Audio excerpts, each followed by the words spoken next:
नमस्कार, top 10 news में आपका स्वागत है। मैं हूं राम सकल यादव। आइए दिखाते हैं आपको आज की छोटी बड़ी खबरें।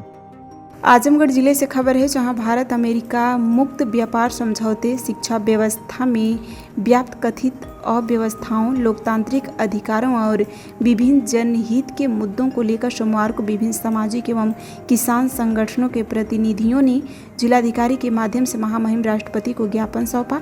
ज्ञापन में मांग किया गया कि भारत अमेरिका मुक्त व्यापार समझौते को तत्काल रद्द किया जाए। साथ ही मौलाना जौहर अली विश्वविद्यालय रामपुर के ध्वस्तीकरण संबंधी आदेश को निरस्त कर शिक्षा संस्थानों की गरिमा एवं संवैधानिक मूल्यों की रक्षा सुनिश्चित की जाए। प्रतिनिधियों ने आरोप लगाया कि शिक्षा व्यवस्था भ्रष्टाचार, पेपर लीक, निजीकरण और जवाबदेही के संकट से जूझ रही है। उन्होंने संसद मार्च कर रहे युवाओं पर हुई कथित कार्रवाई की निंदा करते हुए उनकी मांगों को स्वीकार करने, केंद्रीय शिक्षा मंत्री धर्मेंद्र प्रधान को पद से हटाने तथा राष्ट्रीय परीक्षा एजेंसियों को भंग कर पारदर्शी एवं जवाबदेही परीक्षा व्यवस्था लागू करने की मांग की। ज्ञापन में आजमगढ़ की नीट सृष्टि यादव की आत्महत्या का उल्लेख करते हुए इसे शिक्षा व्यवस्था की विफलता बताया गया। साथ ही उनके परिजनों को 1 करोड़ रुपए की आर्थिक सहायता देने तथा शिक्षा व्यवस्था से प्रताड़ित होकर जान गंवाने वाले अन्य अभ्यर्थियों के परिवारों को भी समान मुआवजा देने की मांग की गई। इसके अतिरिक्त आजमगढ़ के महान यायावर चिंतक एवं साहित्यकार राहुल संस्कृत्यान की पश्चिम बंगाल के रानीगंज में स्थापित प्रतिमा को क्षतिग्रस्त किए जाने की घटना की निंदा करते हुए दोषियों के विरुद्ध कठोर कार्रवाई तथा प्रतिमा को सम्मान पूर्वक पुनः स्थापित करने की मांग की गई। ज्ञापन देने वालों में राजीव यादव, सत्यम प्रजापति, अवधेश यादव, नरेंद्र लाल यादव, करमवीर यादव, निशांत प्रजापति, अमित मौर्य, राजशेखर आदि लोग मौजूद रहे।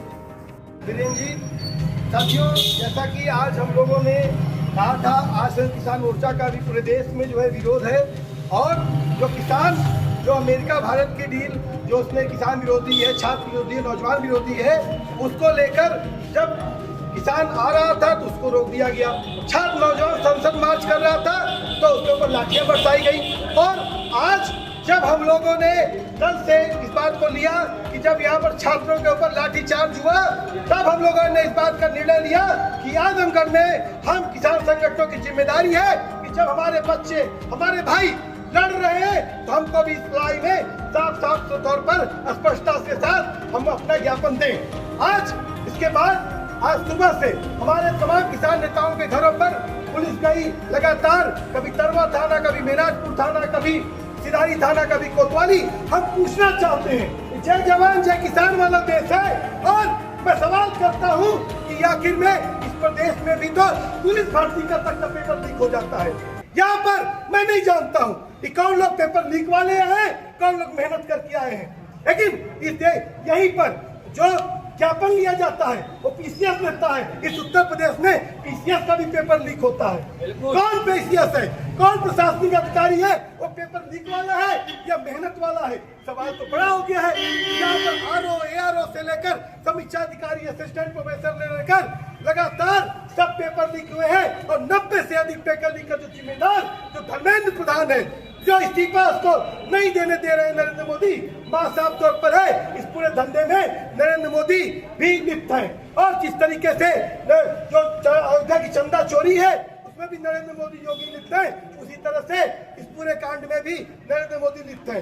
सवाल इस बात का है साथियों कि संसद मार्च करना था छात्र नौजवानों को, तो आपने संसद मार्च नहीं करने दिया, उनके ऊपर लाठियां बरसाई, उनके ऊपर गोले बरसाए, यहाँ पर बैरिकेडिंग में आपने करंट दौड़ा दिया। अब कहाँ पर बात करते हैं? ये भारत है, ये लोकतंत्र है और हमने जिंदा कर दिया। इस देश के छात्रों नौजवानों ने किसानों के बाद एक बार फिर से इस देश में जिंदा कर दिया कि इस देश में लोकतंत्र जिंदा है, बाबा साहब भीमराव अम्बेडकर का संविधान जिंदा है। और जब तक बाबा भीमराव अम्बेडकर का संविधान है तब तक मैं ऐलान करता हूँ यहाँ से कि योगी अपने बुलडोजर को पीछे कर लो, अपने बुलडोजर को अपने मठ में कैद कर लो। जौहर यूनिवर्सिटी पर तुम्हारा बुलडोजर नहीं चल पाएगा। जौहर यूनिवर्सिटी पर अगर तुमने बुलडोज करने की कार्रवाई की तो इस देश का, इस मुल्क का तमाम छात्र नौजवान खड़ा होगा। साथियों, हम आपके माध्यम से कहना चाहते हैं, आप पुलिस वाले भी हैं यहाँ पर, आप यहीं पर 200 मीटर पर आपकी ही बेटी होगी, आपकी ही बहन होगी, यहीं पर 200 मीटर पर उसने सृष्टि यादव ने आत्महत्या किया। क्या प्रशासन के लोगों के पास इतना वक्त नहीं था कि वहां पर सृष्टि यादव के यहाँ पर जाते, वहां पर जो आत्महत्या किए उनके जिम्मेदारों पर आप कार्रवाई करते? क्यों? क्योंकि इसका जिम्मेदार इस देश का प्रधानमंत्री है, इस देश का शिक्षा मंत्री है। साथियों, ये लड़ाई है और ये लड़ाई चल चुकी है और साफ तौर पर है, इसमें कोई समझौता नहीं है, क्योंकि हमला तुमने बोला है और हमने हर जोर जुम की टक्कर में संघर्ष हमारा नारा है और इस संघर्ष के बल पर हम इस लड़ाई को जीतेंगे। और साथियों, मैं एक बात को कहना चाहूंगा कि राउंड संविधान की धरती है और मैं पूछना चाहता हूं आजमगढ़ के जिला प्रशासन से कि आपके बेटे के लाल की मूर्तियां पूरे देश ही नहीं दुनिया में लगी हैं और रानीगंज में उसकी इनकी मूर्ति तोड़ दी जाती है और उस पर क्या कार्रवाई हुई? उसकी मूर्ति को तत्काल जिन लोगों ने तोड़ा है उनके पर कार्रवाई हो और मूर्ति को लगाया जाए। तो साथियों, आज का जो किसान संगठनों का ये जो मार्च है, ये तमाम हमारा आंदोलन है, इस तरीके से इस आंदोलन को आजमगढ़ प्रशासन ने विफल करने की कोशिश की। हमारे किसान नेताओं के घरों पर वहां पर पहरे बैठा दिए, दरोगा पुलिस कर, तो हम दरोगा ठानी, हम लाठी डंडा से डरने वाले नहीं हैं। हम इस मुल्क को आंदोलनों के बल पे पाए हैं, आंदोलन के बल पे बनाएंगे और आंदोलनों के बल पे चलाएंगे। ये मुल्क सावरकर का नहीं है, ये मुल्क हेडगेवार का नहीं है, ये मुल्क भगत सिंह का है, ये मुल्क अम्बेडकर का है। और साथियों, हम कहेंगे कि आने वाले दिनों में 24 तारीख से एक रामपुर में जवाहर यूनिवर्सिटी के सामने एक धरना शुरू होने जा रहा है और इस देश में हर गली में, हर नुक्कड़ में अब धरना शुरू होगा। आपके पास कितनी पुलिस है हम जानते हैं और साफ तौर पर है वीरेंद्र भाई कि पंजाब और हरियाणा में जब किसान निकल गया तो पुलिस ने, जवानों ने कहा कि हम लाठीचार्ज नहीं करेंगे, क्योंकि उन्हीं का बाप, उन्हीं का भाई लड़ रहा था। तो मैं जानता हूँ आप लोगों का भी दर्द, तो मैं साफ तौर पर कहूँगा कि हमारी लड़ाई है, मजबूत लड़ाई है, सरकार के खिलाफ है और नरेंद्र मोदी के इस्तीफे तक ये लड़ाई चलेगी। इनकलाब जिंदाबाद।